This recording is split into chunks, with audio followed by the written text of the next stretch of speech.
I don't even know what to say, you guys. Like, what?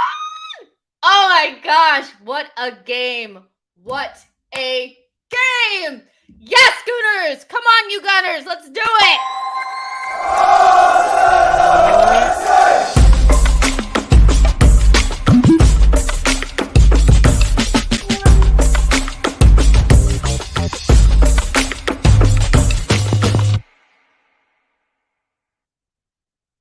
I hope you guys have your liquor because it's about to be a party up in here, okay? What was that? What was that? From sheer pain to sheer bliss. Hold that, Wolves. Hold that. Can we celebrate now? Can we celebrate now, Bruno? Can we celebrate now, Ruben? F off! We did it. We did it. Arsenal 2, Wolves 1. What a game. I have to be honest. Like, Wolves were very good. Like, they were very good. And I was like, if we are going to lose 1-0, like this, I mean, this is a team that, like, not like I would have been okay with it, but they were good for it. You know what I mean? But there were some individual performances in there where I felt like if they would have been hard done by to be on the losing side. Thomas Partey, Granit Xhaka, Ben White, Odegaard, those players in particular for me lifted their level to a point where I've never seen them play that well. We were under pressure, in adversity, behind, under so much pressure, and the way that they lifted their level, I was like, this is the team that we've been waiting for. It's all well and good to beat the Brentfords and the Southamptons and all that kind of stuff, but when you're under pressure and you've made a massive mistake and gifted the goal, and you're playing against a very well coached, counterattacking side, it's easy to let it slip away. And Arsenal didn't let that happen. We went up levels, and we completely deserved that win. That was one of the best Arsenal performances I've seen in a long time in terms of the quality, our build-up play, our ability to create chances. What we really lacked in that first half, in the first half of the second half, was that clinical edge. We know that that's coming. We probably missed out on Smith Rowe a little bit, but that's what you expect from your player, your big game players, your Xhakas, your Thomas Parteys, your Ben Whites, your Odegaards, for them to lift the team up. Even where there's bad performances, they kind of lift us up and get us through tough times. That was not an easy game. Mikel Arteta, he deserves so much credit. Substitutions, perfect, on time, and were exactly what we needed at the right time. Like, we're going to get into it, but what a game. Get in the chat box and let me know what you guys are thinking, how you're feeling, what you're drinking. You know what I'm saying? And I'm going to go ahead and bring in my panel for today. I have Souls and George. Come on, you guys. Amazing. Oh, you guys, I can't wait. Like, this is amazing. This is probably, I mean, we've been good this season. We've had wins, but this has to be the best one, right? I mean, the way that it happened, the elation. We haven't had one of these, have we? This is amazing. What do you think, George? Best win of the season so far? Probably just emotion-wise with everything. Like, I think we've had better performances, in other games, but just in terms of what it means for the narrative, in terms of what it means for rivals and in other people, because look, at the end of the day, a lot of people were hoping we were losing, and not even just hoping, but we're willing this to happen. And just the way that we've won, guys, it's the first time that we've come back to win under Mikel Arteta. Let that sink in. In terms of one of the last tropes to fall, I think it was that. I don't, not necessarily Wolves, but coming back to win from behind is something that we just simply haven't done under Mikel. You can call it whatever you want, and I think that kind of sums up the night, just the mental resilience to just keep going. And I'm not having that it was a close game. It was a dominant display. 26 shots to 6, almost 3xG, 2.88 to 0.98. This was a completely deserved performance. And, they're a dangerous team, like you said. And I think really the emotional aspect of this game is a sliding doors moment for many people about getting top four. I know there was, some people have debated, do we get it or do we not? This for me is kind of the last thing to fall. Like if you were looking for a competitive rival win, check. If you were looking for coming from behind, check. Like whatever obstacle you want to throw, we've done it. Get a major performance against a huge title challenger, City, check. Like there's nothing that this team hasn't really shown you or shown fans, not you, but like fans in general, about their ability to get top four. And I just think that despite what happened in the refs, and I don't want to get into it, but another horrific showing from refereeing decisions, this team doesn't let those external factors stop them. They rise and they're doing it together through unity. And you know what? I'm ecstatic. I'm smiling. Souls, how you feeling? That's passion, desire. That is fight. That is the culture change I've been screaming all season about. They finally fucking put it on the pitch. That is a performance where we can walk away and go, you know what? We did everything and we fucking got the win. They did everything they could in their power to not get us that win. Time wasting, every opportunity. That substitution for Jimenez was a planned, tactical, time wasting thing to do.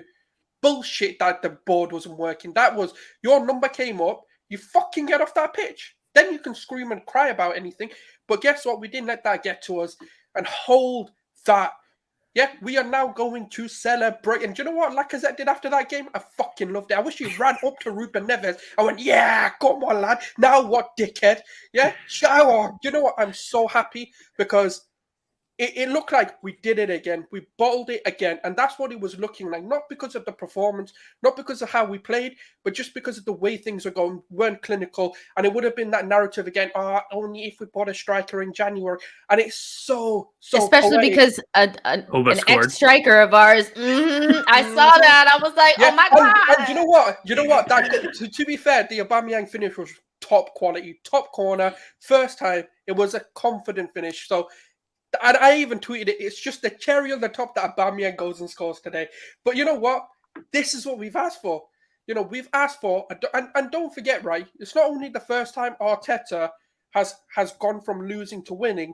It's the second time in their Premier League, since they've come to the Premier League, that a team has overturned and actually beaten Wolves. It's the second team in 3 seasons that's been able to do that.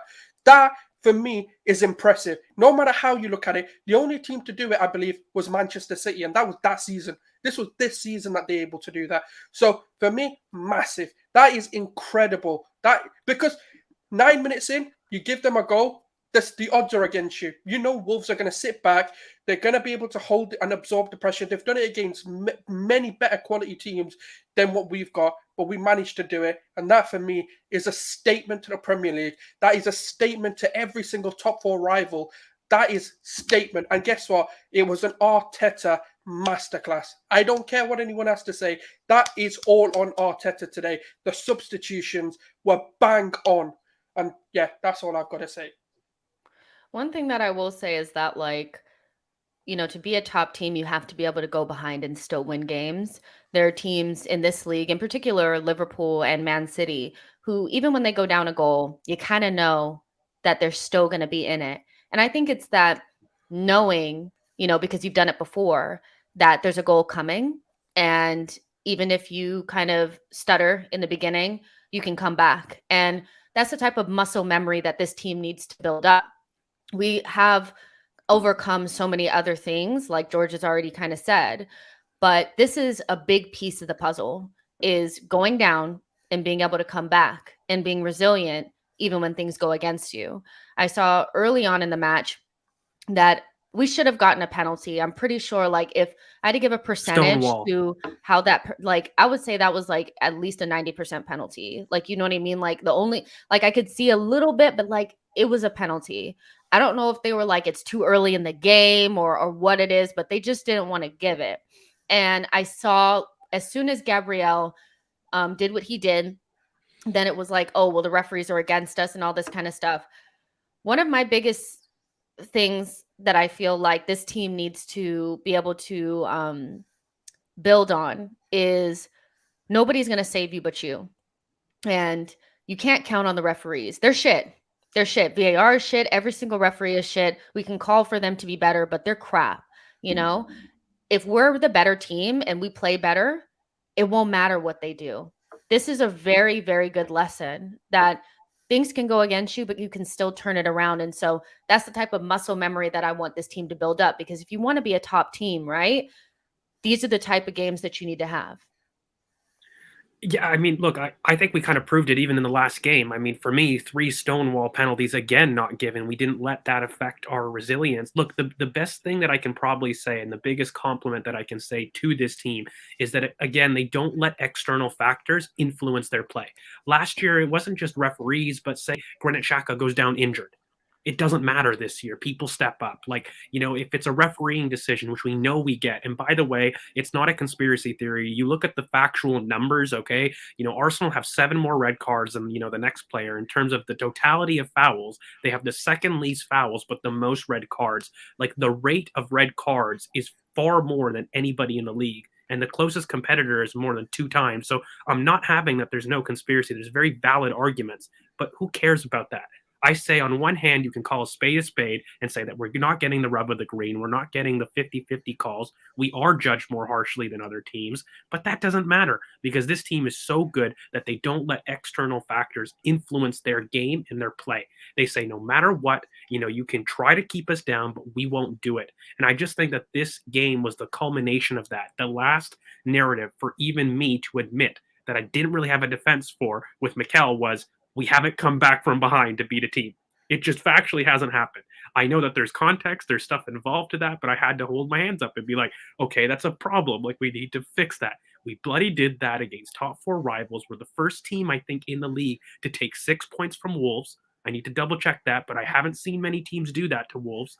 And, I think it just ends with everyone feeling kind of just elated. Like, I don't know, I want to be very tactical about it, but screw it. Nah, We this won. is We pure did it. joy and It's bliss. just Like that, joy. this is what this feels like, And we haven't Yeah. had this like in so long. And like people are like, oh, well, this is kind of like the Welbeck goal, And I'm like, it does kind of feel like that. And we need more of these. Like, obviously, I'd love not to ever go behind, but before, if we went behind, we just lose the game. And this just feels so damn good. I want to read this super chat out before we go ahead and get started with our player ratings. But Lion Champion, thank you so much for your super chat.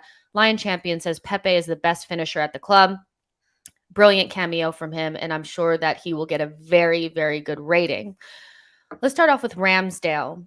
Didn't have much to do, because they didn't really create much. His distribution, I thought, was very similar to his distribution against Brentford. Spotty. Kind of put us in some dangerous positions, some short passes that didn't really come off, some longer ones that did. Didn't end up costing us too much. What I am happy about is that when Gabriel made the mistake, he didn't go crazy and clip Hwang and all that kind of stuff. Keep yourself on the pitch, whatever. And then keep us in the game. So I would like for him to learn from these last 2 games and what passes are on and which ones aren't. But ultimately, what I think about Ramsdale is that you have to take the rough with the smooth. His distribution is one of the reasons why we are so good. And so you have to take the risks, but he will mature, I think, a little bit more into that decision making. So he didn't get a clean sheet. He didn't have much to do. This may seem harsh. I'm going to give him a 6. But I think that's fine. Like, you know what I mean? Like, he didn't ruin the game, but also his distribution, he just needs to mature into it a little bit more. Souls, what do you think? Somewhat agree. I think his distribution is kind of us trying to vary things a little bit to try and take the pressure off defenders when we need to.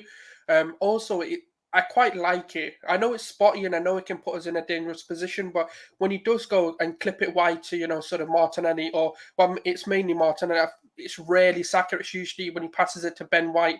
Ben White tends to find Saka.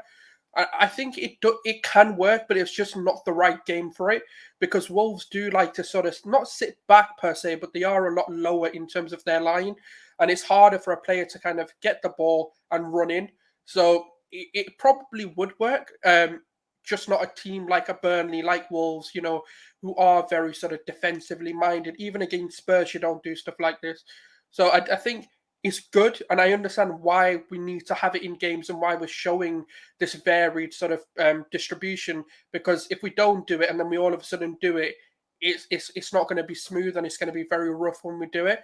But yeah, I agree. I think 6 is probably fair because could he have done better for the goal? Not really. I think but yeah, 6. I think 6 is fair because he did have. I probably want a 7. I'll be honest with you, only Yeah. because for me, he really came out to claim crosses, and he was leading a lot of the defensive organization. Ben White took a lot of onus in terms of upping the tempo in our attack, but whenever there was a ball at the back, like Ramsdale was really important in terms of that. I think with the distribution, the one thing that I think he needs to work on is actually coming out of the area into his box and deciding when to do that. He's very quick.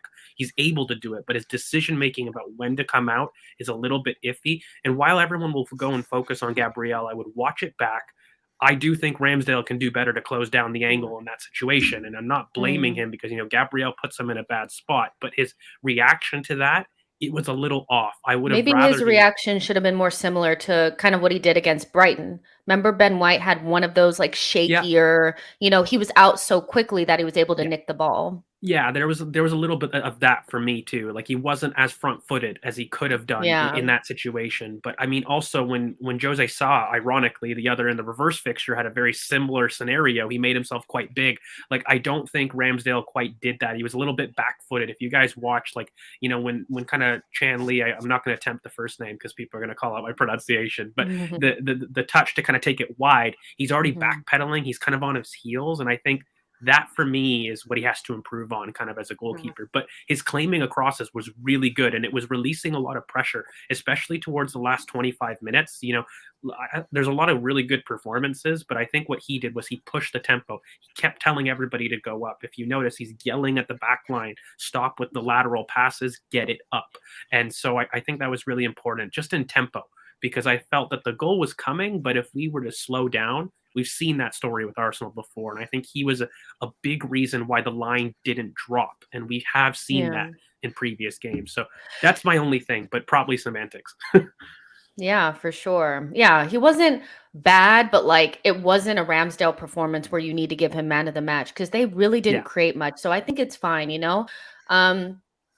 Cedric, I think a lot of us were hoping that Tomiyasu would play today. Something is going on with that tight calf, which is really alarming. But the best thing is that Cedric has come into some decent form, and this is what we've expected from him the entire time. You don't have to be world class, just don't be shit. And he's not even average. I think this performance, like he's getting progressively better. Wolves was great. He did good then. Brentford was good. He kind of went up another level.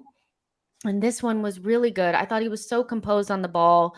He didn't make very many mistakes. He just did the right things and didn't make himself into a topic of conversation. And that's kind of what you want, right? We have 10 days off now where we've won the game. And now hopefully Tomiyasu is being able to recover, but I feel more comfortable now because Cedric has put in some good performances. So I'm going to give him a 7. I think I'm coming to expect this level from him. He's never going to be world class, but like this is all we need from a backup, right? 7 is good enough. What do you think, George? Yeah, I think it's weird for me because on Cedric standards, he probably had like an 8 or 9 out of 10. But if I'm really trying to be like consistent, it was probably like a 6 in general play. It's just for him, he's been so good that, I didn't expect it. Everyone knows I have a massive Cedric agenda, which I think is valid. A lot of like people do. A lot of people do. But it was good. He's been good. He's been composed. Like the biggest thing that you kind of saw in the last couple games for me is Cedric is always physically never going to be there. But the one thing that you've got to be, if you're physically unable to keep up with your markers, is you've got to be composed under pressure. And he has been. And, this game, he started going forward a lot more and supporting the attack. And not only that, but filling in positionally when, people are going outside. Some of the best things about our attack have been that positional fluidity. And Cedric has helped. He has done that. He's been a lot more involved. And in fact, I know Tommy can do it, but I'd actually like to see a little bit of that application. Like he's made himself a willing option a lot more. And it's not to say that, Tommy can't, but that is something that actually I would want, Tommy, to take from Cedric in these games where, when we're on top, you can afford to be that way. So for me, yeah, I don't know about 7. Personally, I probably do a 6.5 just general, but for Cedric, that's a 9 out of 10, like from Cedric standards. Sure. Souls? You know what the most impressive thing was? The professional fouls from today. There were so many moments where he should have been booked, but he did it in such a way. And this is what we've been screaming for: is try and disguise your fouls, and he did it perfectly. I know it's a bit of a weird praise to give, but we don't do it well. He could have got a red card with the amount of fouls he did, but it's impressive. Like everything he did today. Do you know when you? I know this is gonna sound bad and good at the same, but when you just forget a player's playing because he's that good, like you just don't focus on him because he's doing everything that he needs to do. That was Cedric today. I just didn't think about, what's happening at right back. It was so comfortable. It was so smooth. And I was like, there's just, other than that sort of Gabriel mishap, whatever you want to call it, nothing really happened, and they started to then attack on Kieran Tierney's side because they were like, okay, we're getting a bit more joy from Semedo attacking down that side, and they stopped attacking Cedric. That is the biggest compliment an opposition can, do to you. So for me, I agree. For looking at sort of the standards from, an Arsenal perspective, yeah, that's maybe a 7. But for his standards, that is as best as you're going to get. And to be honest with you, I do think games like today suit Cedric more than Tomiyasu playing. So I'm kind of fine with Tomiyasu. Well, I'm not fine with him being injured, but if he wasn't playing, because we need to push their wing backs back. And I just don't know. I know Tomiyasu's got it in him to do it, but he hasn't shown it. Just like Georgia said, he just hasn't shown him going forward. And for me, that is one of the reasons why they found it a bit hard to attack. And it's brilliant. And yeah, I've got to give him a 7. Just nothing from me that I can really complain about in his performance. I think he likes playing against his compatriots too. Like, I think I would love to know what's going on that pitch, like how much Portuguese is like, because we have so many Portuguese speakers. They have so many Portuguese speakers. I'm sure like he's out there talking so much shit and he probably loves it and thrives off of it. So, I mean, good for Cedric. It's nice to know that we have somebody that we can, semi-rely upon while Tomiyasu is recovering from this tight calf issue, and hopefully Tommy can get back as soon as possible. There's almost 300 of you guys watching. Make sure you like the video, subscribe to the channel, and get in the chat box and let us know what your ratings are. So moving on from Cedric, let's talk about Ben White. So this guy was massive today. Okay. Like, I don't want to hear any more bad takes about Ben White. Like, also, sidebar, he is so rent-free and like so many people's heads. Like, let me just say, like, who won? Oh, Liverpool. They beat Inter, and their fans were like, oh, well, see, that's you can't take Ben White to San Siro. Why are you even thinking about Ben White? What did he do to you? Ben White was so good today. I thought his distribution was good. He had one short pass that Cedric saved. Other than that, and I know like some people are saying that he could have been closer or more alert to that bad back pass by Gabriel, but I don't think Ben White was prepared for how shitty that back pass was going to be. Like, I think, because Tierney was even running back and they were just like, what? So I think the majority of the blame has to go to Gabriel there. I see we're trying to shift it onto somebody else. Ben White was massive today. His defense, perfect. The way he steps in front of people, he's aggressive when he needs to be. He drops off when he's supposed to. He was good in possession. The little triangles like between him and Thomas Partey, and so it was just, I can't wait to watch this game back and watch Ben White play, because to me, this was his best match for Arsenal. For me, this was it, because he showed both sides. And so for me, Ben White gets an 8.5. There were people that were better than him, but he was absolutely massive and a big part. Like, he was one of those individual performances that I talked about before, where I felt like they would have been so hard done by to be on the losing side, because they played so good. So Ben White gets an 8.5 for me. What do you think, Souls? Oh, he's different gravy. He is phenomenal. And we've said it at the beginning of the season. He is going to show a better season and a better showing than a certain Champions League Rafael Varane. Sir Benjamin White, that's his name. Respect it.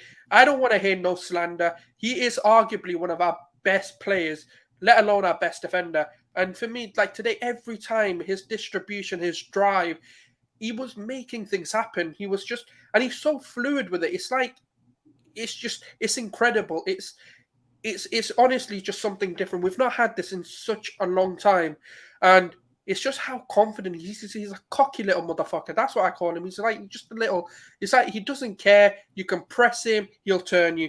Come at him, he'll turn you. And for me, everything that happens, he makes that tick. He makes the drive, even to the point where Gabriel was like, you know what? I can just give Benjamin White the ball, and he'll just make something happen. There's no point of him trying to dilly-dally on the ball anymore. And I've got to say, for me, it's got to be a lot high. It's an 8.5 for me.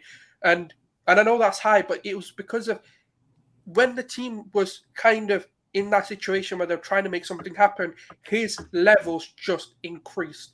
And he showed a different... It was like the Liverpool 0-0, where everything was just so good. Like, everything went through him. Everything was just solid. And yeah, it's got to be like an 8.5 for me. Phenomenal. George? Yeah, I'm going to say the same thing, 8.5. He's so important, guys, especially when you do have Cedric. So this is the one thing. We've praised Cedric for being composed, but he isn't progressive. He isn't. And so while he was very good in terms of keeping the ball, there's a huge onus on Ben White to constantly start the attacks, and he was absolutely immense. In the first phase, we were just relying on him, and basically when you have Tomiyasu, he basically gives you another way of progressing down the right, but I think Ben is kind of isolated, especially with Gabriel, who had a tough game. Like, and even technically, like, Ben was really the only one in that back line that was so composed consistently. Because when you think about it, Ramsdale, a little bit of spotty distribution. Cedric, he was clean technically, but he wasn't really progressive. And then Gabriel had a tough game that he did, to be fair to him and to his credit, kind of work a little bit better later on in the game. But Ben, from minute 1 to 90, was just immense, constantly looking forward. And guys, it's so, no one talks about his long balls, and everyone keeps saying, oh, he's just willing the ball up in the corner. He's not. We're sucking everyone in, and he's releasing Saka 1v1 so many times, and that threat is what makes people step off. If somebody can do that to me as a coach, I'm telling my team, back up, do not give him space, because he's going to beat us over the top with a ball that he accurately finds 9 times out of 10. And so for me, Ben White is absolutely immense. People were shocked when I said that he would be way better than Raphael Varane. Well, shock horror. It's come around in full circle. This idea that I think Ben White is soft needs to go. It needs to stop. That he's poor aerially. It's just not true. He is dominant. You hate it because you don't have him. That's fine. We love him. And so, yeah, it's absolutely an 8.5 for me. You know, you could even be generous and do a 9. Like, for me, he was the top 3 players in the team consistently from minute 90. Souls, you already went, right? Yep. Okay, cool. All right. So I see there's like people are still not convinced about Ben White. Fine, you know, whatever. I don't know what else you need to see. Like, I really, really don't. I mean, I don't know what else you need to see. I don't know. You know, Ben White was great today. So moving on to Gabriel, I think if we don't win this game, obviously we're spending a long time talking about Gabriel and his mistake. It was a huge mistake. It was he was shaky from minute 1, I thought. He obviously got more confident throughout the game, or he at least settled. But I thought he just didn't look like himself. And I think that shows like that the players recognize the importance of these games, and sometimes it gets to them. And that's why you have other players around you to lift you up. It's a mistake that happens. But if we do not win the game, it's definitely something that we pinpoint. Pass back was short. He did a little bit blind, and I thought he grew back into the game. He gets a different score because we won the game as far as I'm concerned. I'm going to give him a 6.5 because defensively, as the game wore on, he was pretty good. He also had, I think, an intervention that we could have gotten scored on, a little intervention. He had that one header that he crouched down and headed it out. So I was happy to see him rebound from that. We've seen in the past with guys like Shkodran Mustafi and David Luiz that once they make the initial mistake, it's a clown show for the rest of the match. And it didn't become that. So I'm going to give him a 6.5. That might be harsh, but it is what it is. He made a huge mistake that could have cost us Souls. No, I agree, because I thought that first half was very shaky from him in terms of distribution. There was a lot of sloppy missed passes. Maybe when I watch it back, I might think differently, but it wasn't just that mistake. I think there were many passes that he could have done better. He grew into the game, which is credit to him. That's credit to his character, not to let that mistake, because it got to him in the moment, but he kind of just let that moment go, and he grew and he grew and he tried everything in his powers to help us at least stay in the game, and that's what you asked for, and that's the kind of character. But of course, you have to look at the game for what it is. He grew into it, and that for me, from a Gabriel standpoint, it has to be a 6.5, because it wasn't average. It was better than average, but you have to still look at the mistake. You still have to look at his overall performance at the beginning wasn't as good, so it kind of balances it out. So that for me, it's one he'll move on from, learn. It's a character building, and it's just an off first half. But after that, he was phenomenal. But 6.5. George? Yeah, I'm gonna double down. I think it's 6.5. Like, the thing for me though, the last 20 minutes were the Granit Xhaka and Gabriel show though. Like, if you look back, like he went from being so shaky to absolutely immense and finding people between the lines, right? Like, he was a big part of releasing Saka so many times, and he was getting it to him early. And Granit almost kind of switched to the right, and Gabriel really stepped into that left half space. So. But that was only the last 20 minutes. So that's why it's tough for me, where I thought he was actually really good technically, but he was so bad at the beginning. It kind of evens out to like above average, So I probably go 6.5 as well. All right. So Vladimir says 7 for Gabriel, made the mistake and looked shaky early, but he was really good in the second half. And there you go. And that's the difference between these players and the players that we had before. I'm telling you, the clown show started early and it just continued on, and he was able to turn it around. So you do get points for that. Let's see. We have some super chats. Daniel Constant says, why are Arteta subs so late? Why? Thank you so much for your super chat. I think they came at the right time. Maybe they could have been a little bit earlier, but I mean, ultimately the substitutions are why we won. So I don't know. You know what I mean? Demetrios Rodriguez, thank you so much for your super chat, says, shout out to my Greek. Adefos. Okay. George. He was right about Norden. Brother. Okay. He was right about Norden Cuffy. He can take Cedric's spot at the start of next season. Heard he's doing really well. Where's Lincoln? Yeah, he's doing stupid good. Yeah. No, that's good. That's good to know. That's very good to know. So thank you guys so much for your super chat. Make sure you guys are active in the chat box. Let's move on to Tierney. I don't know. Like, I thought Tierney had a normal Tierney performance. I knew he was going to get cooked by Semedo. Like, that one moment, I was like, you got cooked. Like, you're so lucky. But, like, the thing about Tierney that I accept about him is that he is probably a B- defender, if we're honest. B-. Like, he's really not an excellent one-on-one defender. So if he has to go up against somebody who's tricky, he's getting cooked. But he always gives you 110%. There are moments where I wish that he wouldn't just hoof it and he would find the pass and find some clarity, and just be a little bit more relaxed. But ultimately, I think that he was solid in this game. He has a little bit of a different role now. He's not really bombing on as much. And I was happy to see in this game that he didn't put in so many high crosses. He was trying to find like lower crosses. And there was one that he put in that I felt like, I have to rewatch it. There was one really nice one that he put in, and it was either Martinelli or Lacazette, decided to take it from the oncoming shooter and turn and shoot.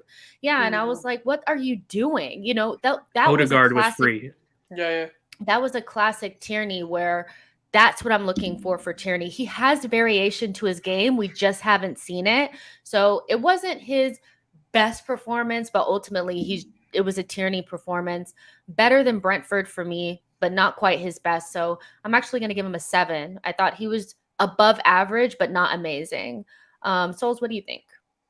Oh, he got cooked, all right. I'm not going to lie. You just knew it, though, didn't you? I was like, shit. Oh, do you know what? Yeah, that the one where he like ripped him and then luckily it went out for a goal kick. I was like, fucking hell, you are slow. I did not realize you could not. Like, the thing is, you should have got that ball, not Semedo. Semedo was like in a disadvantaged position to get that ball. But you know what? We know what Kieran Tierney is. We know what he is. And to be honest with you, he is still one of the best left backs in the league. And we're lucky to have him. And I'm still going to say that. And look, like a normal Kieran Tierney performance is still a 6 and a 7. That's what we ask for sometimes, is just consistently good. Nothing. You don't have to be amazing every game, but what I liked today was exactly what you spoke about. There was a bit more variation. Normally, he just does the Bellerin where he just floats the crosses in, and I'm like, why are you floating? Why are you doing floating crosses against a 6'5" defender when we've got a 5'9" striker? Like, come on, like just be a bit more sensible with your passing. And to be honest with you, yeah, I think for me, I've got. If I'm giving Gabriel a 6. I'd say a 7, just because I don't think he was that. He was good, but he was just not like, oh my god, Tierney, like you did something. So yeah, that's my opinion. Yeah, it was just, yeah, it was Kieran Tierney. It's a tough thing though, right, guys? Because he's being asked to do a role that isn't him, right? So because Granit Xhaka is more advanced in kind of that more 8 role, we're seeing a little bit more of a traditional lone pivot kind of style. What we're asking Tierney to do is be a lot more of an inverted option, but we know he struggles in composure. We know he struggles in build-up. Like, these are things that are weaknesses of Kieran's game, and I think Arteta is doing it to improve him as a player. It will only improve, but you're not going to see those pace of crosses, because actually when he does get forward, those crosses are driven. They aren't floated. Like, that is a very big strong of Kieran's game. It's just when you're asking him to do it 10 to 15 yards deeper, naturally, he won't be able to get the verve because your starting cross position is 15 yards behind. So I do sympathize where I don't think we're actually giving him the best bet.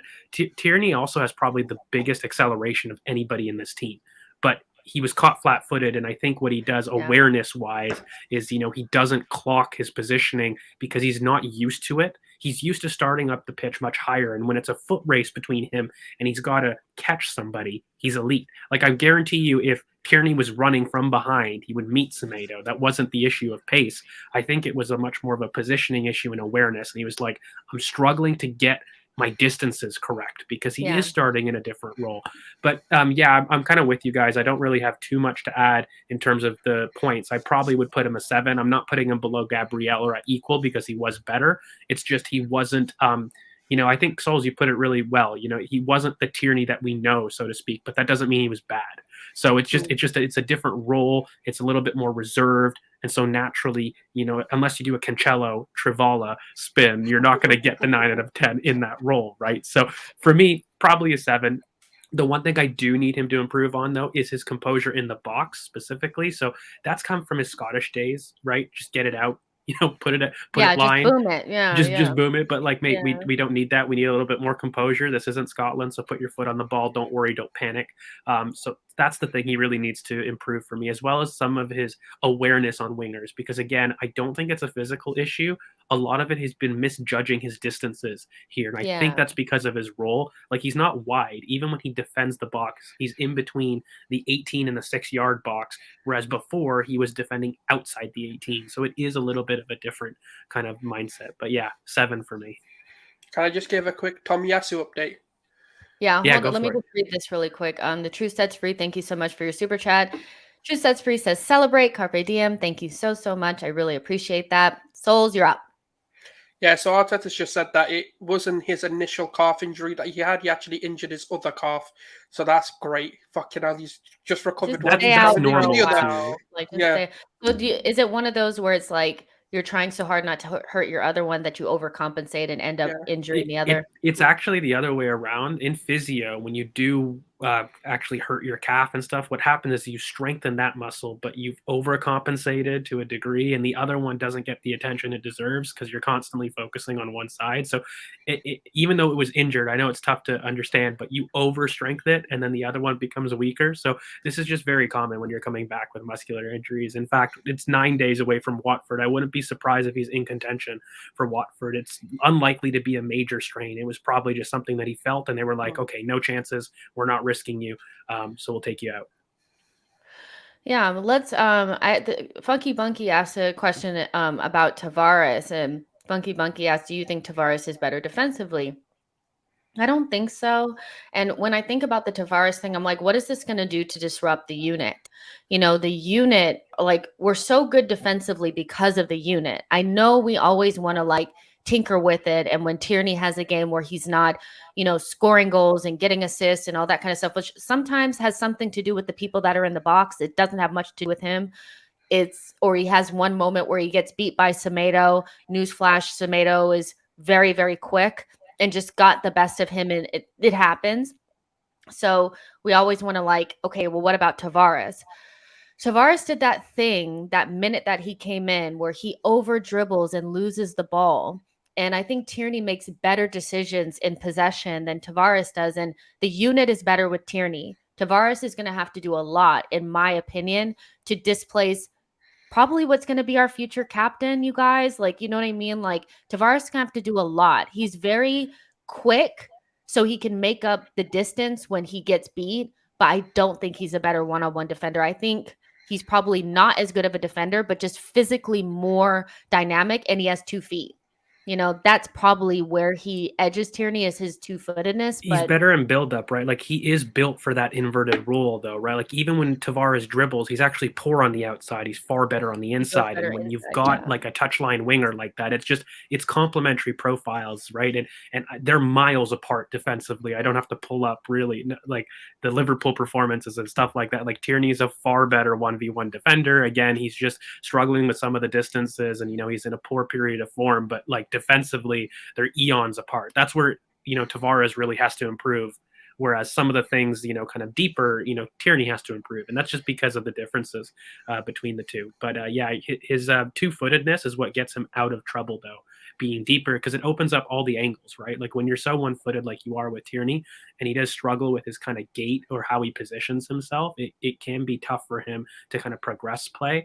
But the one thing I have been saying, though, Jess, is if Mikel is going to persist with something like this, like, you got to balance teaching Kieran, but also wondering if it's a big game, put the profile that fits. Like, I'm a big person, like, me, about talking about finishers and looking at the squad. I think us as fans need to get used to this idea that our squad is important, not just the players that we see. So if there's a specific game and a role that fits better, chuck him in. I don't care. That doesn't mean that Kieran's crap or whatever. It's just we're getting better. So put him in, put him in for a role that fits. And, that's the only thing. But I think he's trying to let Kieran learn this role because it'll make him a lot more complete.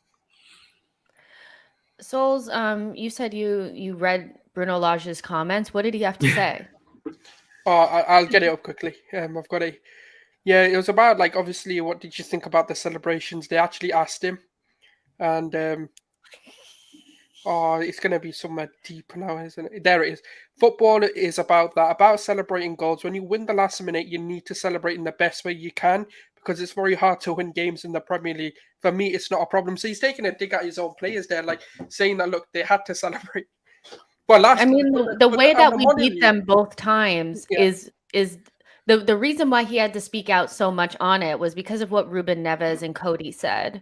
I don't know if Bruno Lage really had that big of an issue with it. I think because Neves and Cody were bumping gums, that's why. Like, if they had won that game, they would have been out there doing splits and cartwheels and shit. Like, it's the game. Like, get the stick out of your ass. Now, Enzo says Thomas starting to show his true form, 8.5 today. Before we even get into this, do you guys realize that he's playing in a different position, being asked to do so much work, and he's thriving? I saw people still bitching about his shots, whatever. He was so important and pivotal to everything that we were doing. He was bossing it from minute 1 to minute 90. He had a couple little, but you're going to make mistakes throughout the game. This guy was massive. Again, playing in a position that only the best central defensive midfielders can play in and thrive in. Like, this is not a joke. This is not a false alarm. This guy is playing now. He said that he was a 4 out of 10. He's freaking showing it. And I think, like, we've been very consistent on this channel saying that, of course, he needs to get better. But what a good run of form with the same person playing next to him every single game and the team playing at a decent level would do for a player like Thomas Partey. Like, he was never shit. Like, hold that. Like, hold that. Like, hold that, please. All the people that were, oh my God, we should have got so-and-so. Oh my God, look at so-and-so. We have Thomas Partey in our team. He's playing as a lone DM and bossing the game. I'm giving Thomas Partey a 9.5. F that. I'm giving him a 10 out of 10. He was man of the match. He was clear man of the match. Guys, like, in terms of Thomas Partey, maybe I have a little bit of googly eyes for him. Everyone knows he is my type of player to a T. If you had to describe my type of player, that's Thomas Partey. He's world class. I'm not having none of this stupid chat from rivals that, he's not world class. He's actually a poor player. He's been a flop, yada, yada. Hold that. Please. Shock horror that he's performed really well with Granit Xhaka and a midfielder up to his standard. Shock. I mean, look, when you actually look between the two, Granit Xhaka and Thomas Partey have a shout for being the best pivot in the league. Just period. Looking at the numbers, if you can keep those two fit, Arsenal win. It's really that simple. But Thomas himself, world class in tight spaces. He was dancing. I sent a tweet kind of earlier in the night, and he was just world class tonight, but he was just dancing in the midfield, so good in tight spaces. And Thomas, by the way, he's doing this at a position. He's not a DM. He's not a lone six. We've seen this at Brighton and in other games. This isn't the best use of him, but he is churning out world-class performances in a position that doesn't suit him. And he's taking over this team. Like, it's now his team. I've said it on this channel before. We need to move from Granit Xhaka to Thomas Partey. We need to actually give him the progression reins. And, he's finally taking that from Granit, and it's just been massive. He had the most ball recoveries of the night, the most duels won, the most take-ons, the most fouls completed against him. He had the second most chances created. This guy was absolutely unbelievable. And, it makes me cringe when people, critique this guy, where he was genuinely one of the few world-class players that we have. Thomas Partey is a player that gets into every team in the world. And he was just immense tonight. And I think when you're looking at it, this is probably one of his best performances of the season, if not his best performance, because he started to get arrogant with it tonight. Like, it wasn't just he was being functional and great in a team, but he was almost embarrassing people on purpose. Like, there was times in tight spaces where he was in his own corner, just dinking it over Moutinho. And I was like, that is rude. Stop that. And it's just I'm kind of confused when people really critique him and went that far. Like, I could hear the form, and that was valid, but for me to kind of say he's a poor player, or he hasn't adapted, or he can't hack the Premier League, stupidity. Sorry, not to be rude, but it's just stupidity for me. This guy is immense. And so for me it's 10 out of 10. Like, doesn't really get much better. Maybe he needs a goal to basically be 10 out of 10. But he gets the highest rating. He's man of the match for me. Souls? Certain well-known Manchester United fan said he'll take McTominay over Partey. I bet he's eating his boxes right now.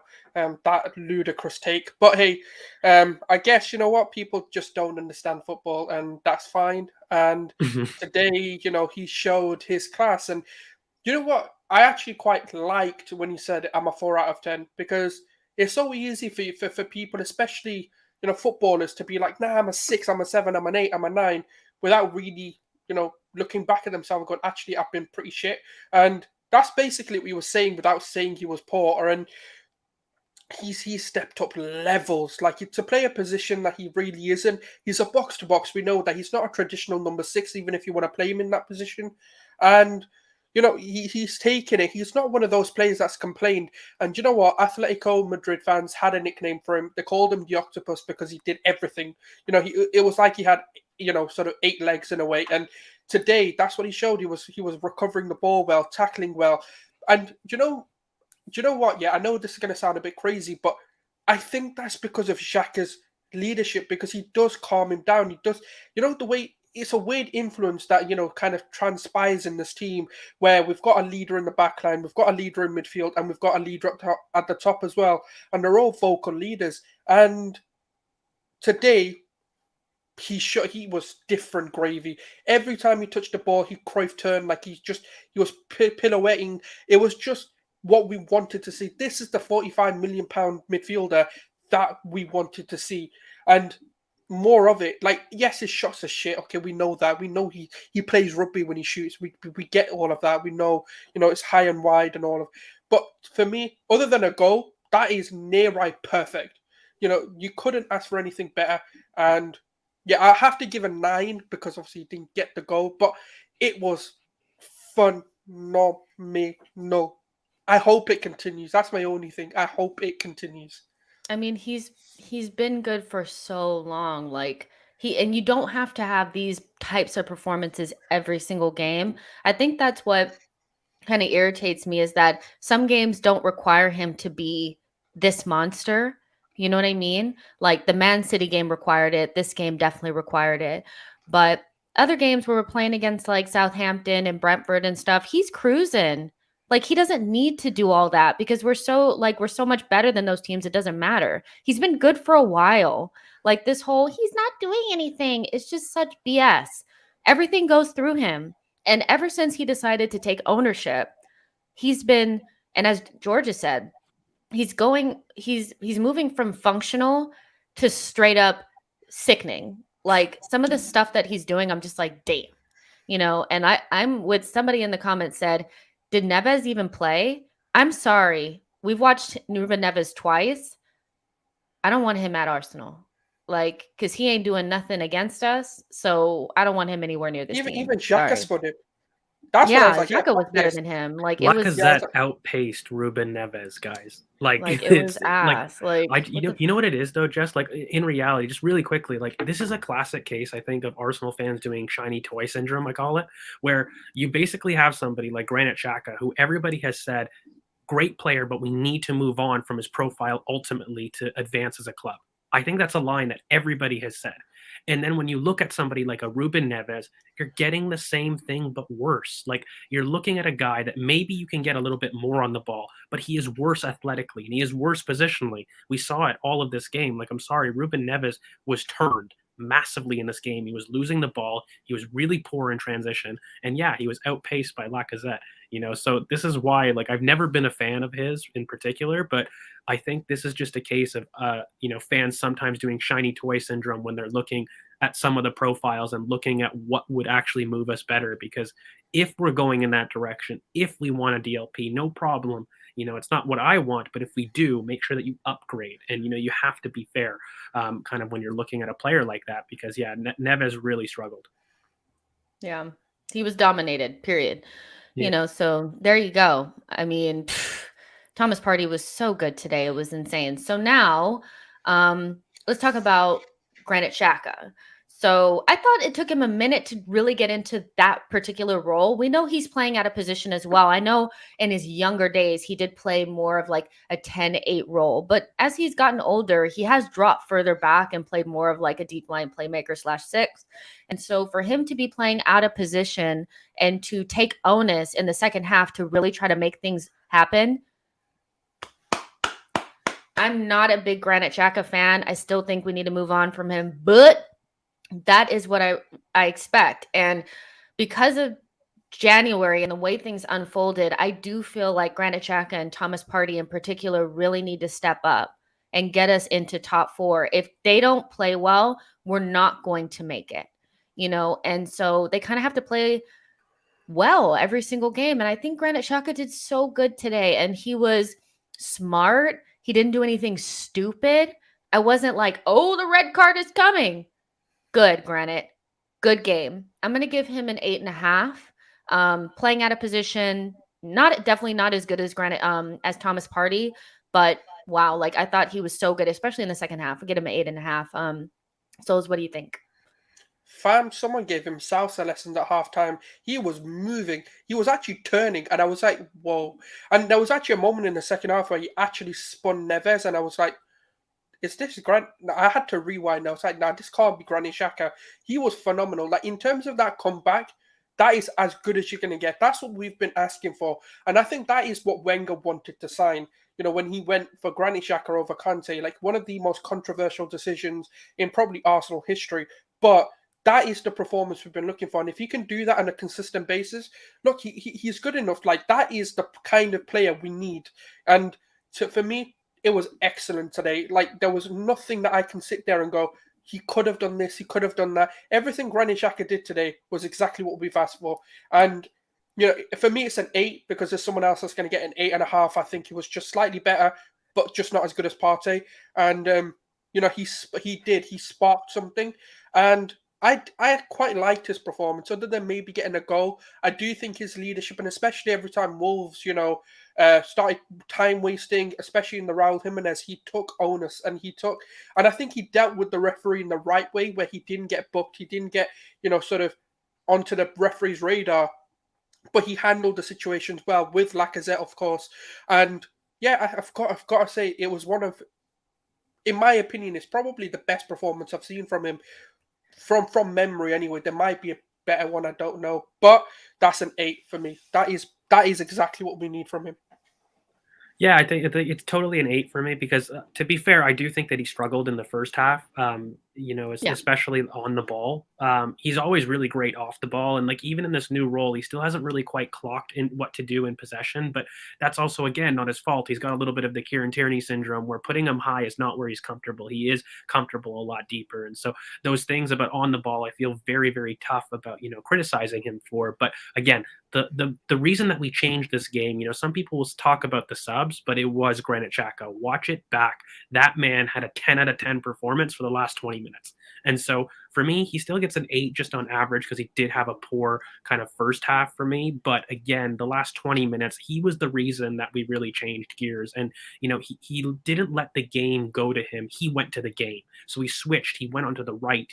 When you guys are talking about him being really well and turning and having those tight spaces, that was good. But he recognized Cedric wasn't progressing well enough and that Odegaard was having trouble releasing. And so if you guys do have a chance to watch it back, go back and pay attention to Granit Xhaka, because he goes to the right and he finds people between the lines, both Lacazette and Saka in that right half space, and it gets us up the pitch, and he is turning Moutinho, and he isolated Moutinho and Neves. And it was beautiful to see. So yeah, for me, Granit probably has to do an 8 just because I think he did struggle in the first half, but the last 20 minutes, 10 out of 10, phenomenal. All right. Make sure you guys are liking the video and subscribing to the channel. There's 310 of you guys here. Let's talk Odegaard. The guy smashed it again today.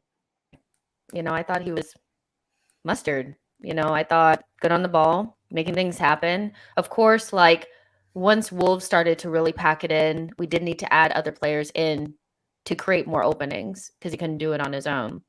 But I thought Odegaard was right up there. Thomas Partey for me was man of the match. I gave him a 9.5. I'm actually going to give Odegaard a 9. I thought he's just so much better than I thought he was going to be, and he still has levels to go up. My only thing is that he almost scored a goal. I think he hit the crossbar.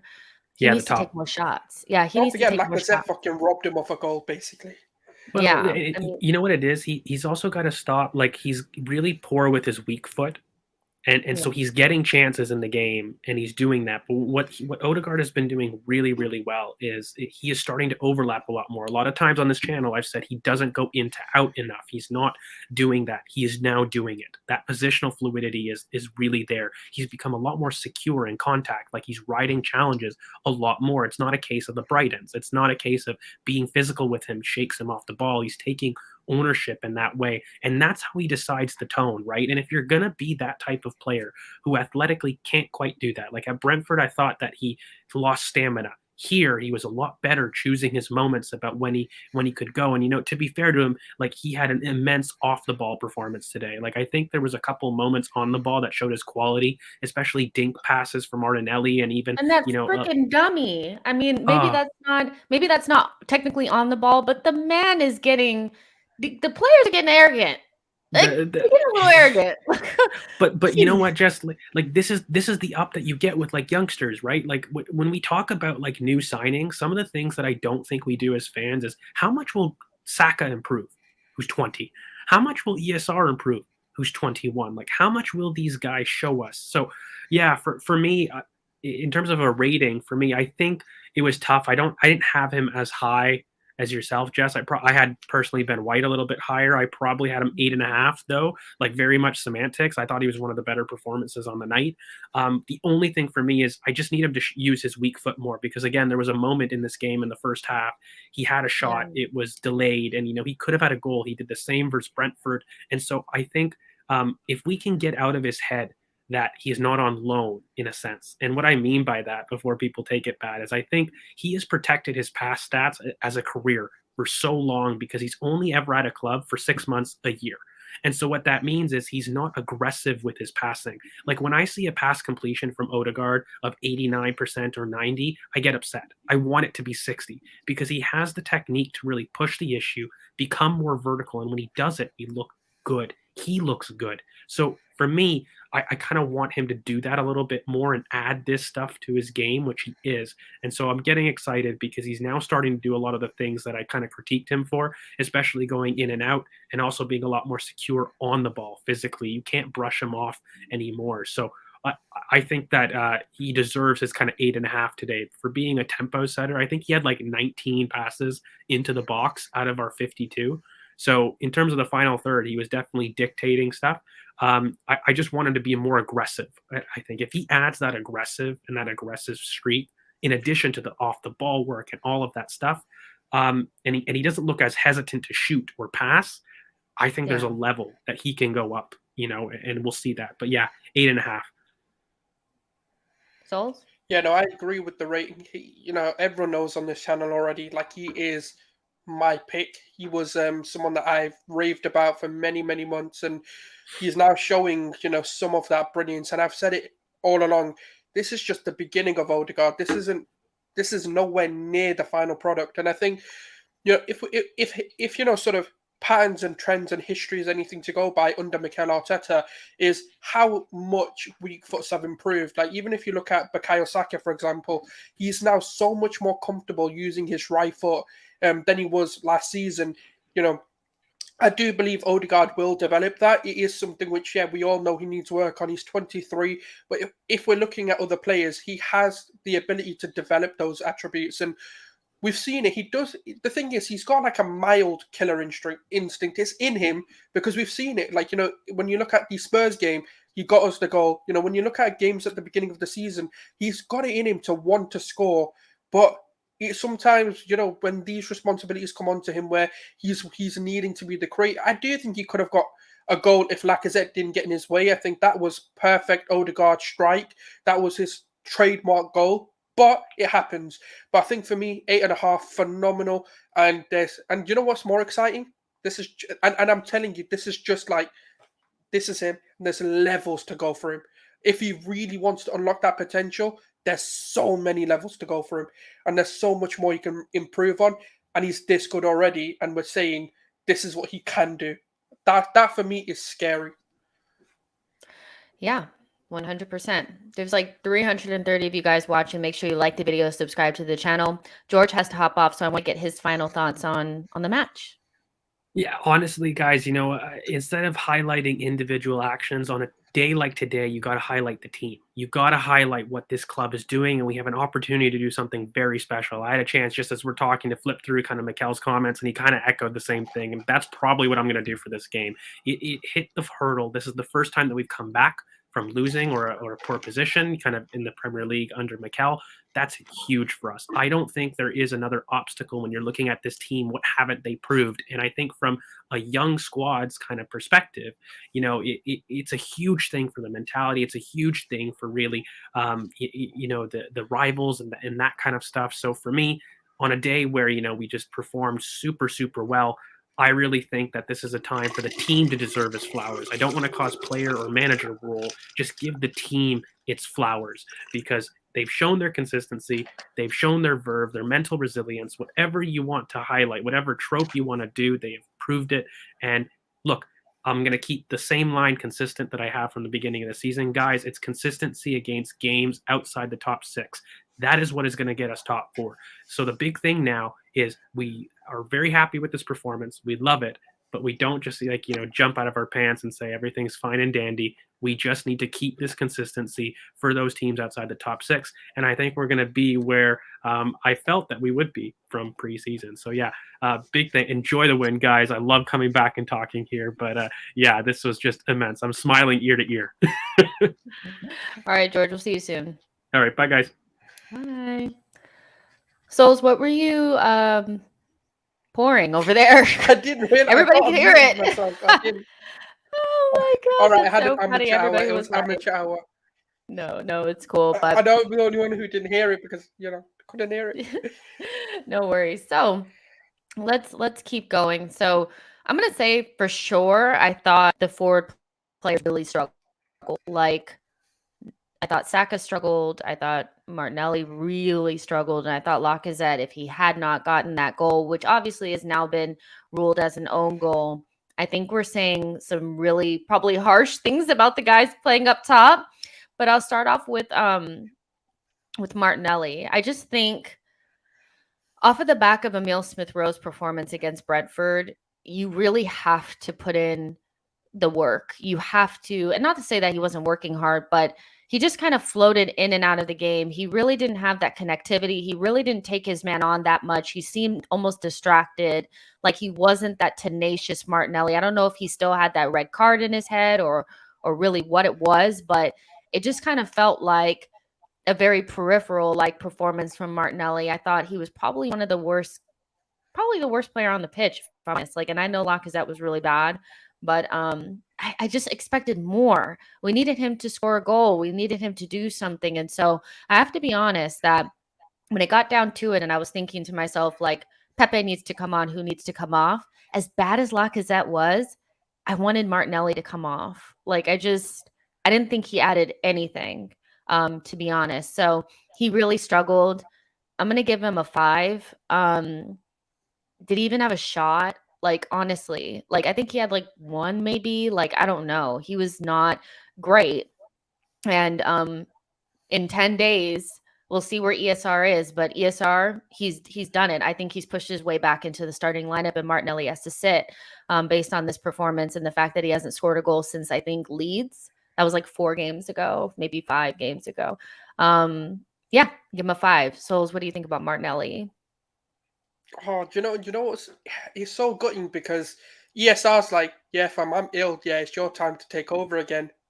Like ESR got himself back into the team. I think if I'm looking at it from purely a managerial perspective, I'm looking at ESR's performance and going, actually, he got the goal and he did okay. Like he didn't do brilliant, but he did okay. I think if he wasn't sick or ill, whatever the illness is, he probably would have started today.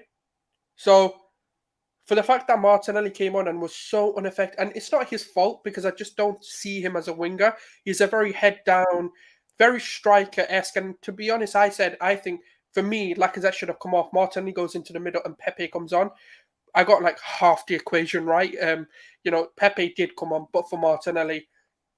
And when you see the contrasting difference in what a natural winger is and what a natural 9 is, that's where, for me, the difference was today. And he hasn't really done anything to say, you know what, he should be starting against Watford and that ESR should be kept out.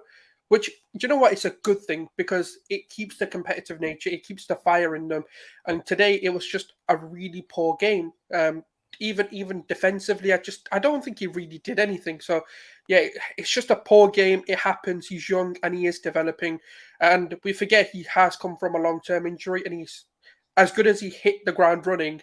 Obviously this season when he got He's hit a given little bit chance, of a wall. it happens. ESR did it, when Martinelli was performing. Now it's sort of it might be the opposite. So it's a 4-5, but it's a one-off, which is the only positive with Martinelli. It's hopefully a one-off where he then comes over and he improves from this. Mikey B, ESR is ill, and I think they said it's not COVID related, so It's he just should be illness. fine in about 10 days or so, when we play our next game. So, yeah, but again, like Martinelli didn't do much, so there you go. We have a super chat here from Rye2596. Thank you so much for your super chat. He says, just big up to your stream as I can never watch when you're live as I'm always at work most of the time, but I'm proud of the Gunners tonight. Pepe was the difference and I love your content. Subscribed. Thank you. Thank you so much. I really appreciate that. That is so sweet. So now let's talk Bukayo Saka. I think it just was a difficult game for him. He didn't really get his shots off the way that I thought he should.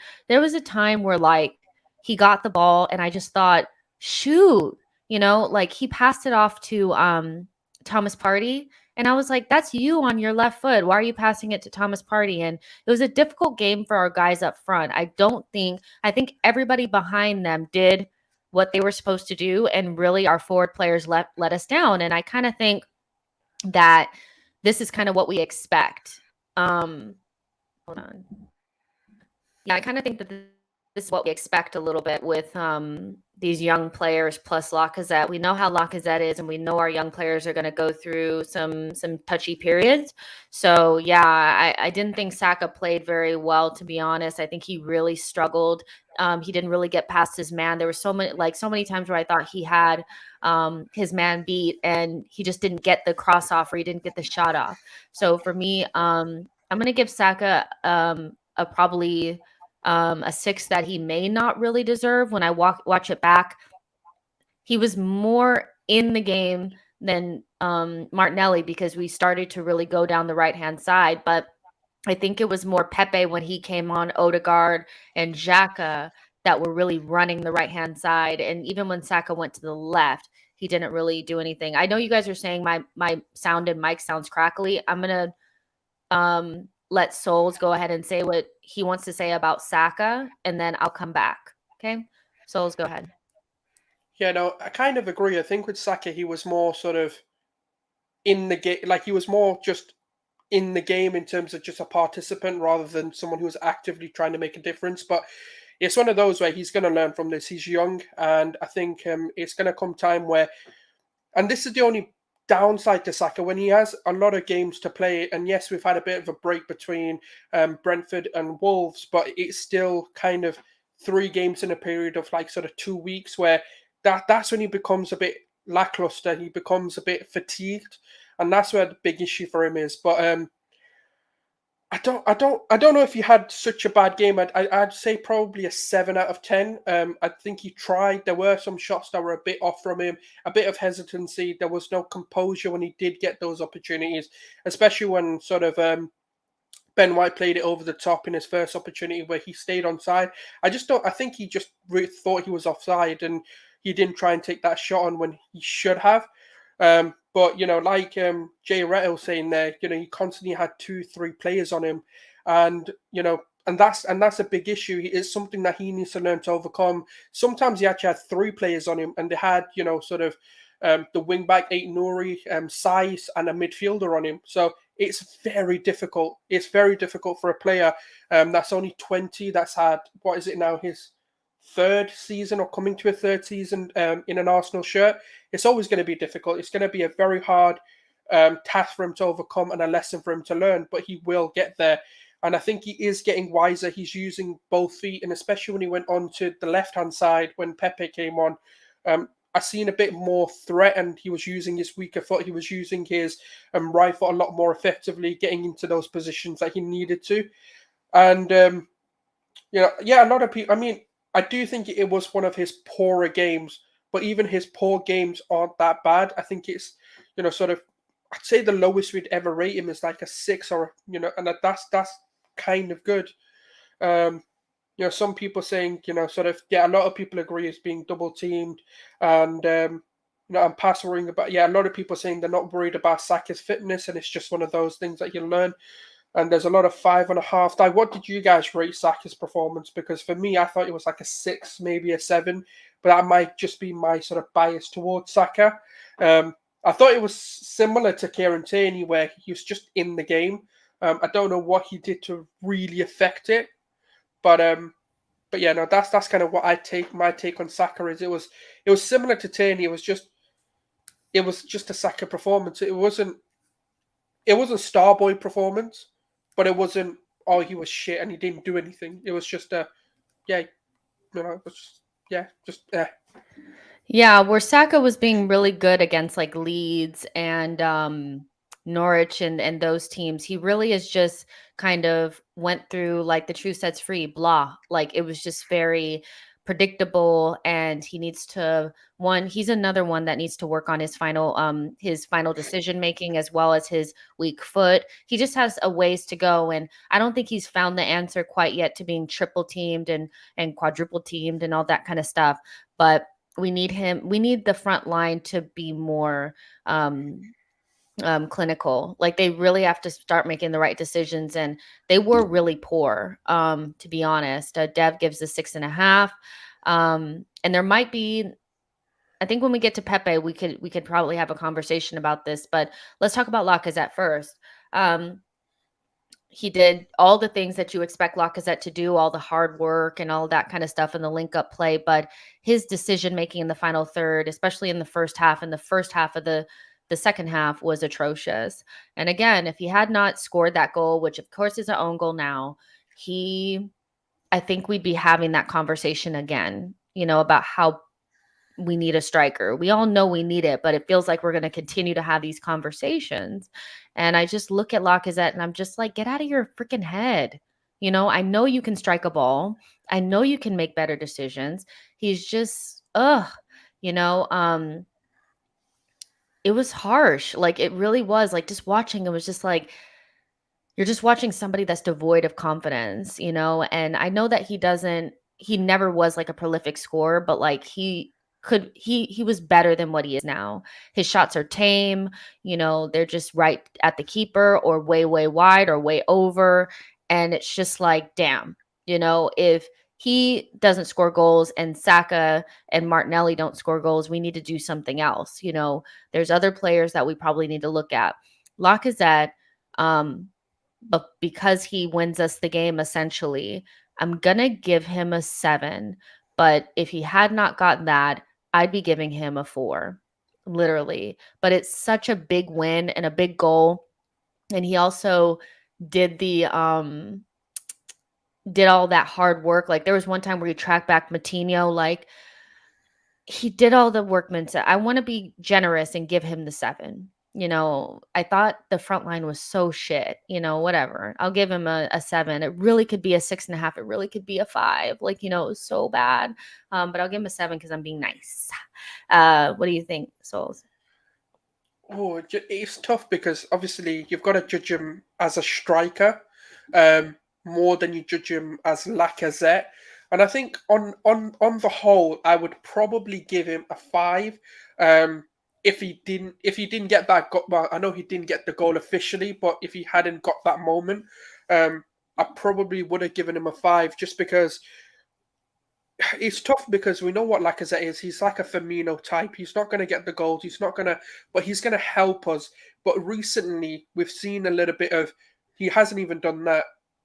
And even when you see some of his shots, I'm like, oh my God, like I can genuinely, with my weaker foot, take the same strike that you've done with your right foot there. Like, come on now. Like, when he turned and he took a shot outside of the box and he just rolled on the floor? I was like, Yeah. what is this? Like, you're bet. The thing is, it's annoying because we know his ball striking is actually quite good. It's not terrible. Yeah, okay, he may not challenge the keeper every time, but it's better than that. That should be like flying attempt into the top corner. You've got to make Jose Sa make a save, deflect it into, sort of Odegaard to go on, to Saka to go on, to Martinelli or Pepe, whoever's on at the time, to really question the keeper. But he doesn't do that. And I really hope that moment in that sort of, because it's annoying because I have to keep saying it's the moment because officially he didn't get the goal. But his goal, I hope it gives him that, belief again that actually, because he needed a goal bad. Yeah, I'm not as shit as I'm making myself to be. And I hope that happens because we know he's not. It's annoying because he's not a shit striker. We know he's not a 20, 30 like golden boot winning striker, but he is a 15 goal striker. He can get 10 to 15, not 5, or struggle to get 5 and 6 goals a season. Like, this is shockingly bad. But yeah, I think, but I'll be honest, that 15, 20 minutes where the whole team turned and we became this next level team, he also elevated. Like, he was dribbling, he was driving with the ball, he had a pace. I was like, 70 minutes and he was running, and I was like, whoa, fam, this guy's outpacing Ruben Neves at 70, 80 minutes. This is crazy good. And yeah, I've got to say, overall, it's tough because if I say a 6.5, I'll say. Yeah, I think that's about right. I don't know what's going on with my mic and my cam. Like everything is just effed up, but we're almost done. So let's talk Pepe. excellent cameo, got the goal that got us back in the game. And it's almost like you knew it was going to happen. I mean, the guy kind of showed it against Brentford, and we kind of spoke about, and we've been harshly criticized on this channel about being Pepe haters. My whole thing about Pepe is that he had not been playing well, and he needed to go away to AFCON to get his confidence back. And it was up to Arteta to piggyback off of that and not let it die. And I thought Pepe needed to come on. Again, I thought he should have came on from Martinelli. I just thought Martinelli was doing nothing. And Pepe is our best finisher. Like he is. And I get why people are like, well, if he's our best finisher, then why don't you ever want him to play? It's not that I don't ever want him to play, and I think on Arsenal Vision, Elliot said it the best, is that the gulf between Pepe at his best and Pepe at his worst is very big. Whereas when you have Saka, maybe his highs are not as high, but his lows are nowhere near Pepe's. And so when you don't get the goals from Pepe, what you do get is somebody who's maybe not as good at tracking back, is not on good on build up. That being said, the guy had a point to prove. And I think with Saka wavering a little bit today and Martinelli not playing that well today, there's an opportunity to go. We're playing away at Watford next, right? Yeah, in 9 days. I'd start ESR if he's not ill, and Pepe. That's who I'd start. I'd start Pepe on the right and ESR on the left, and give Saka and Martinelli a break. One, because Pepe deserves it. He scored the goal. And I think you have to, if we're going to make top four, Pepe has to be firing. We need somebody that scores goals on a regular basis. And so for me, I think Pepe's performance is what we've been needing. And he got hot on the back end of last season. It looks like he might do the same this time around. I'm going to give him a 9 out of 10. For his cameo. He wasn't on long enough for me to be like, okay, yeah, he gets like a 10 out of 10. But what I am saying is that I want him to start the next game against Watford, and then Arteta can decide who plays off the left. I think he deserves it, and we have to keep him hot. This guy, when he's good, he's our best finisher in the squad, and we don't have many of those. So that's pretty much my 2 cents on Pepe. Thought he was excellent, and he kept the ball well. He made his decisions quickly. He didn't dawdle on the ball, and that's what you need, So what do you think about Peps? Oh, people are going to call me a hater for this, but genuinely, I think people have a role in the team, and I think Pepe's is just coming off of being an impact sub. It was the same when ESR was doing it, when he got sort of 2 goals in a row when he came off the bench? I think Villa and whoever we played after. I think sometimes we kind of forget, sort of what Pepe doesn't offer. Now, he's a brilliant finisher, and there's nothing, and I've never said that he isn't. He's a clinical winger. Give him a chance or two and he'll definitely score at least one of them. He doesn't need like a huge amount of chances being created for him to score a goal. He's got an instinct to, even when you look at his goal, it was a striker's finish in terms of he didn't look at the goal. He just looked at the ball, followed the ball, and he struck the ball like he knew where the net was. And that is what strikers get taught. You don't need to look for the goal. You should know where it is. And for me, it's not a matter of Pepe he deserves to start. Don't get it twisted.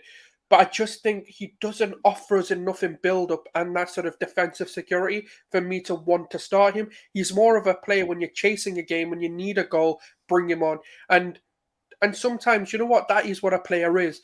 As much as I think, yeah, give him a start, give him the confidence. Sometimes what this is a prime example of man management. It's a prime example of where Arteta needs to sit Pepe down and go, look, this is your role. And sometimes, you know what? You're not going to start, but I'm going to bring you on 60 minutes, 70 minutes, and you're going to make an impact. You're going to be crucial, but in this way. And sometimes that's a good thing. Man City have it. Not all their players will start. Not every single player in there would, sort of come on. You need an impact sub. It's like Divock Origi. Like, there's so many opportunities Divock had to start, but you don't start him. Why? Because you know his deficiencies that, Firmino covers. That's why you play him. And I get it. People will sit there and say, you know what? I'm a hater and, I'm a Saka lover, whatever. But I do think he doesn't offer us enough in terms of to do enough where we can impact games. He's an impact sub for me. The same with ESR. Like for a lot of this season, I've thought of him as an impact sub to start Martinelli and bring him on and to finish games off. But if people want to start him, cool. But I do think that's when we start to see what we miss. Well, when we here's don't here's my thing. Okay, so the Truth Says Free sent a super chat. Thank you so much. The Truth Says Free says, just being humble, saw your tweet in the middle of the game that said Pepe was on the back of your mind. And he was. He needed to come on and do what he did. I'm not surprised that he did. Looking at our next couple of games, we play against Watford, and that's a game that we should be winning. Like, I just don't see that as a game where we could not start Pepe and see what happens, because then we have another week off, but then we have 3 games in a row where we play in 6 days, we play 3 matches. I want to see what Pepe's attitude is looking like, because we're going to need him in them 3 games. I don't really want him sitting on the bench for Watford and then sitting him on the bench for Leicester. And, let's try to use him and sprinkle him into the team. I think it's not like shitting on Saka, but like, I think that you could start him against Watford and get away with it, and he might just do well. I get the whole build-up thing, but like, Watford's going to give us the ball. They're not going to try to play. They're going to play on the counter. Are we really going to need a bunch of build-up? Like, we're not going to need much build-up until we get to Leicester. I guess that's just my point, but we'll probably have more conversations about that later on in the week. But for me, I just think Pepe did very well today, and we need the goals. And you could put Saka on the left, and play both of them, or you can just play ESR and give Martinelli and Saka a chance. Do you know what I want to see? I want to eliminate Pepe's decision making and play him as a centre forward. I've said it for a while, and I stand by that. For me, the biggest thing that you can do is it's the same thing that we've done with Xhaka. We've eliminated his liabilities in terms of playing him more forward. And for me, having like sort of Saka, ESR, Martinelli on the wings, and having sort of Pepe or Martinelli in the middle is probably a solution that I think against Watford we definitely need to do. And because we are going to come unstuck with Lacazette, and Watford is a perfect game where at the moment they're so out of form that doing something like that would help. And I think his instinct for goal is why I'd want to do it. And I know people are against it, but I do think that's probably his best position. Lille did it. Lille turned him from a winger, and he played about 9 to 10 games per season as a striker, as a lone central striker. And it worked for them. He got like 10 goals in that position, so he can do it. But it's just one of those where, for me, I see him as an impact sub more than a build-up winger. And defensively, he's a massive liability. But against Watford, it's a question of how much do we think his deficiencies are going to cost us goals to how much Watford, he's actually not going to make. Much. I have to be honest. I don't we think struggled so. the first time around. So we don't know. And the thing is, when we change the way we play, it doesn't always work, and that's my issue. We struggled because we had Ainsley Maitland-Niles and Lakanga playing in midfield. I think if we have our best team, it's fine. But now we have options, so we could play Saka and bring Pepe on, or start Pepe and bring Saka on. I don't think anything is really terrible at this point. But let's move on. Nketiah, I thought this was the best that he's looked off the bench. Finally, get your ass in gear. Like, when you come on in a clutch situation, we need you to perform, buddy. And he did. I thought he did so much vital intervention in terms of being able to win the ball back and get us on breaks and stuff like that. And we know that he came on for Cedric. Arteta, this is not the first time that I've seen him do it, but he didn't settle for the draw. Like, some people always counted him on being this guy that settles for the draw and he doesn't really go for it. He took off a defender and put on a striker. That's a big deal. We could have just settled for a draw and said F it, but he went, and did that and made that move. And it worked out for us. And Nketiah worked really hard. I think he got an assist. That's what we need from the players coming off of the bench. We need them to make an impact. And Eddie and Pepe both did that. So I'm going to give Nketiah a 7.5 for his cameo. Thought he was good. That's what we need, more of that from him into the end of the season. What do you think about Nketiah? Because when he was coming on, I was like, oh, hell no. No, I actually, do you know what? I did not expect that. Like, not the substitution. I expected Eddie to come on. I just did not expect him to go so gun-ho and show balls. Like he showed kahunas today. That was so out of character. That was so out of anything we've seen. And I think that's for me the more impressive thing about Arteta, like that substitution, was he was like, nah, fam, we ain't settling for nothing today. We are going for this. And it was a big risk because there was still a lot of time, even if we did equalize and get the winner and all of that, for them to come back. You know, it could have really gone wrong and horribly wrong. But the thing is, we were losing anyway. So at that point, I was like, you know what, you did the right thing. And one of the biggest criticisms was, can you get the substitutions right? And he did. And I think when Nketiah came on, he injected a bit of pace. He injected that press and that sort of hard work that he does normally do. And he didn't really, I don't think it was like, wow, Eddie Nketiah. It was just more like, you did what you needed to do. And to affect the game in a sly way, in like an undercover way. And I think, yeah, it was a 7 today for Nketiah. Fair. That's fair Didn't he enough. get the assist or the pre-assist or something? I'm He, sure he got I like think a he pass got an assist. I think he got an assist. But I for hear the what you're Pepe goal, saying. didn't he? It's not like he was amazing, but he made an impact, and that's all you can really hope. It's Like, like you know under what I the mean? radar. Like you have to really look at his impact. Like you have to watch it. It was not one of Yeah. those where you just see it happen. Yeah, for sure. So, yep. Now, Arteta, what can I say? Like, I just think, kind of piggybacking off of what I was saying earlier about making the decision to take Cedric off and put Nketiah on, making sure you brought Pepe on first and not Nketiah first. I just thought we have been so front-footed and good for a while that we always score first, and then the game is pretty much in our hands. And I always wondered what would happen if we went down a goal, because Arteta's team has never really came back, and I just think we're so much better, obviously, because it's either we win or we lose, right? Arteta did a really good job managing this match, and I think some of that started with making sure that he kept Eddie engaged and Pepe engaged so that when we got into a moment like this, he can rely upon them to come on and make a difference. So I loved it. I thought he did a great job. I'm going to give Arteta a 9, whatever. Like, it was just good. He passed. Like, when we win, and even, let me say this, if we had lost and we had brought on Pepe and Nketiah and they didn't make an impact, right? The way that we were playing, that wouldn't have been an Arteta thing for me because Gabriel had made the mistake, and Arteta can't make Gabriel make a better pass. So I think he was relatively faultless during this match. And the way that we were on the referees, the way that he made sure Bruno Lage and them didn't get in the referee's ear more than we did. I mean, but he didn't overdo it. Loved it from Arteta. I thought he was really good today. What do you think? 15 out of 10, fam. That was masterclass. That was exactly. Do you know what that was? That was that was shutting up the critics because for me, not in my wildest imaginations did I think you would do anything like that. The lineup was good. The way that we approached the game was actually perfect. It was.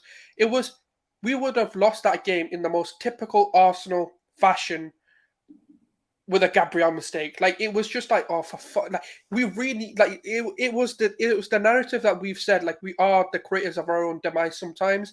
And even when we look at the whole season, other than maybe Liverpool, we've not really been beaten, if that and Man City actually.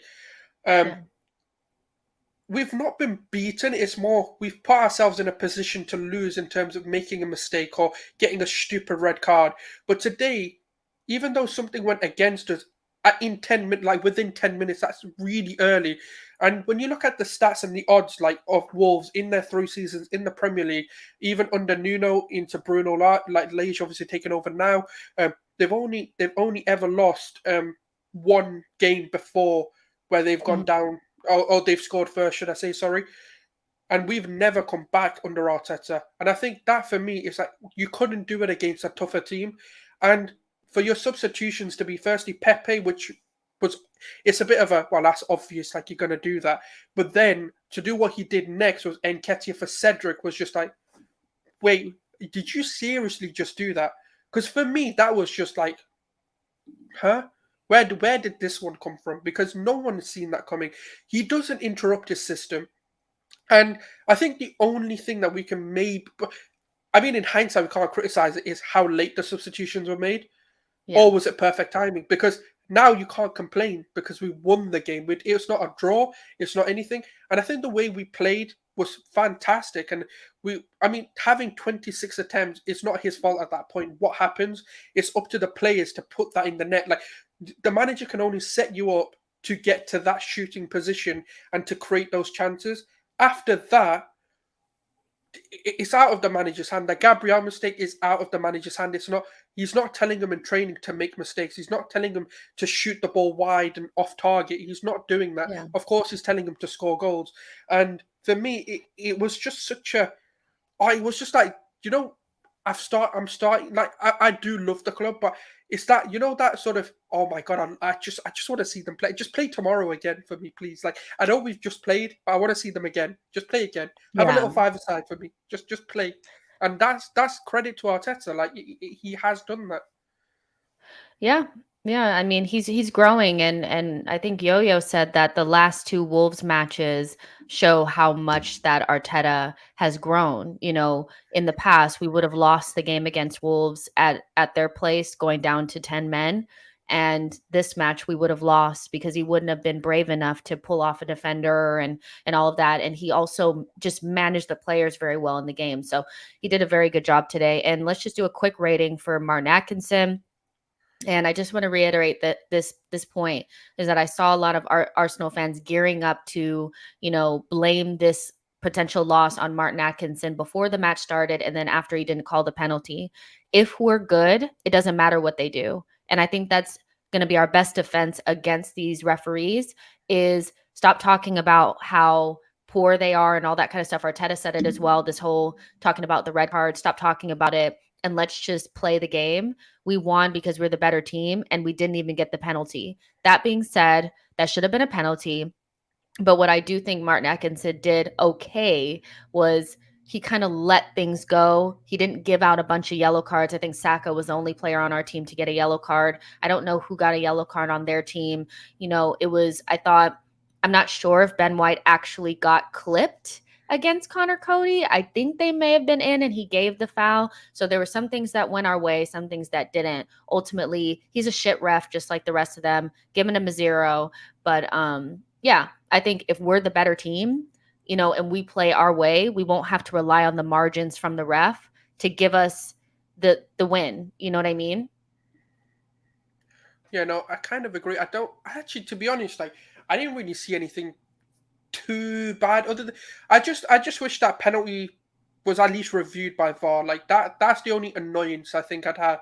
And the only other thing is I wish the referee controlled the game better because there was moments where Wolves were taking the absolute fucking piss. Yeah. And I'm so happy he went to Raul Jimenez and goes, I'm not taking the yellow card back. You've got the yellow card, just sticking to it because whatever you man did there was just a fuckery. And they're the moments where I'm like, he could have handled situations better. But on the whole, look, even if we lost, it's not the ref's fault. It was Gabriel's fault if we lost. Like, I know that sounds harsh and it sounds like I'm beating, a man that's down at the minute, but it would have been his mistake that cost us, not because, yeah, okay, we got the penalty. Okay, I know the game changes because we would have been 1-0 within sort of 3 minutes or 2 minutes, which is massively changed. But the officiating was fine. Other than, like I said, other than the penalty not being reviewed and that substitution debacle and the moments where Wolves were blatantly wasting time and nothing was really done about it. There was nothing really I could really sit there and go, oh, that was a shocker. So I'd say like a 7, 8. I couldn't blame the ref for anything today. Yeah, for sure. I think it is what it is. If we do what we're supposed to do, we don't have to rely upon the refs. But let's go ahead and end it here. Obviously, because we don't play for a while, I'll find some content to do. I'm sure that we'll have things to talk about. But just enjoy this, Gooners. We deserve this. I will be rewatching the game at some point today because I absolutely love what we did today. And I loved hanging out with you guys as well as Souls and George. Make sure that you guys follow Souls at Gooner Souls as well as George. I think he's at George V_AFC. Something like that. You'll find him. You'll see him on there. And yeah, I will talk to you guys in the next one. Make sure you like the video, subscribe to the channel, and yeah, enjoy the rest of your day, guys. Bye, guys.